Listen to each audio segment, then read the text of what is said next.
Live news, खबर तो पक्की है। मैं वकील कुमार बादल और आज हमें पटना में, और पटना में ये राजद कार्यालय मेरे बगल में ही है, और इस बीच में हमारे साथ में बनी हुई हैं राजद की नेत्री हैं नसीमा जमाल जी।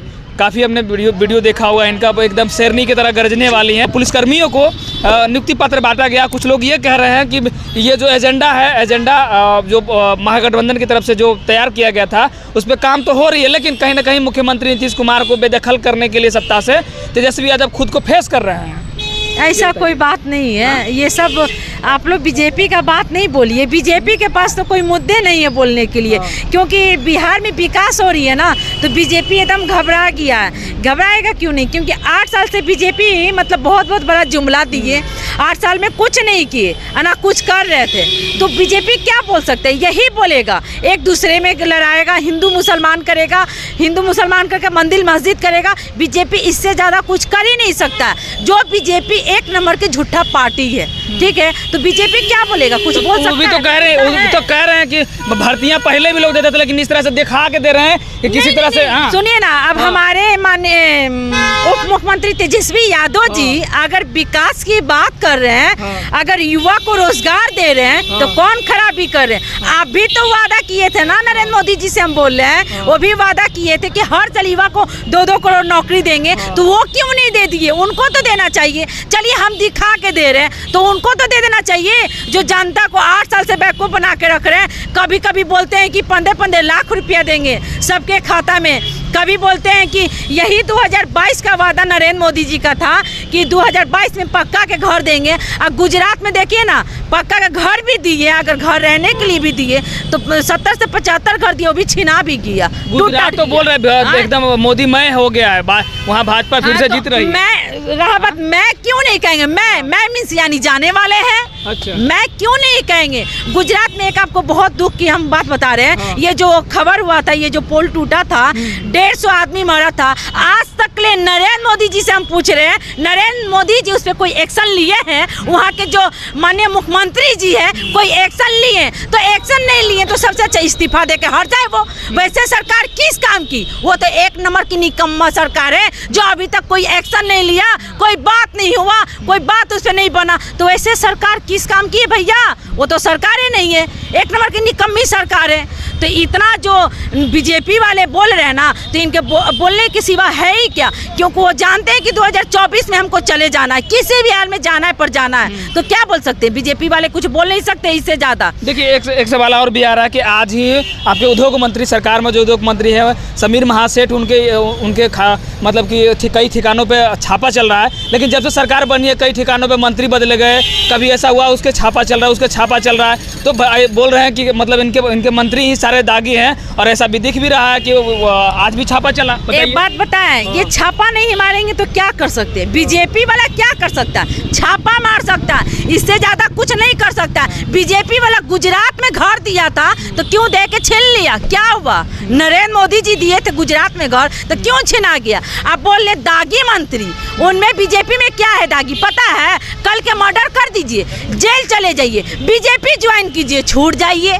इससे बड़ा कोई दागी होगा? इससे बड़ा कोई दागी है? कल के हम मर्डर कर देंगे, आप बीजेपी ज्वाइन कर लेंगे तो हमारा बेल ही हो जाएगा।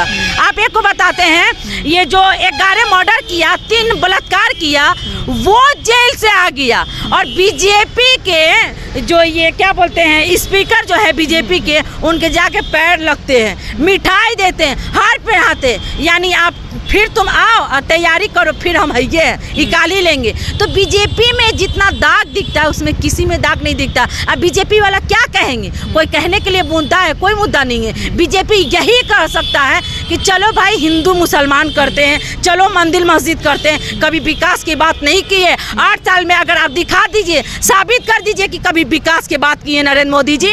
नरेंद्र मोदी जी सिर्फ जुमला देने से नहीं होगा, ये भी जुमला दिए थे कि भाइयों बहनों हम तुम्हारे साथ हैं, हम किसी भी चीज़ पे, दूध पे, दही पे, लस्सी पे, छाछ पे, यानी A to Z हम खाने वाले चीज़ पे हम GST नहीं लगने देंगे। आज GST लग गया, हर चीज़ महंगाई बढ़ गया। नरेंद्र मोदी जी जो बोलते थे कि इतना ज़्यादा देश में महंगाई है, इतना ज़्यादा, जब हम 400 रुपये सिलेंडर खाते थे तो स्मृति ईरानी सिलेंडर उठा के हाय हाय बोलती थी, चूड़ी निकाल के मनमोहन सिंह को भेजती करती थी और गाना क्या जगाती थी, सैया हमार कमाई जाते हैं महंगाई डाइन खाए जाते, और वही डाइन भौजाई बन गई।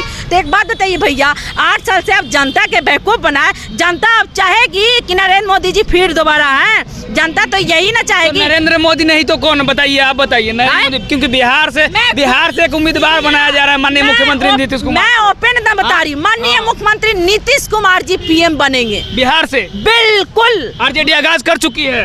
आरजेडी क्या हम बोल रहे भैया, माननीय मुख्यमंत्री नीतीश कुमार जी हमारे पीएम बनेंगे और बनने के लायक भी है, काबिल भी है, उनके अंदर हुनर भी दिखता है, और उप मुख्यमंत्री सीएम बनेंगे। आप देखते रहिएगा, आपको मिठाई भी हम बहुत जल्दी खिलाने वाले। बीजेपी चाहे कितना भी कुछ कर ले, कितना भी चिल्ला ले, अब कोई नहीं सुनेगा, जनता बहुत ज्यादा सुन लिया है। क्या मैडम, बिहार में तो इतना अपराध बढ़ गया है, इतनी अभी बेरोजगारी है, और किस मुद्दे को लेकर केंद्र में जाएंगे माननीय मुख्यमंत्री नीतीश कुमार? बताइए, प्रधानमंत्री के उम्मीदवार होंगे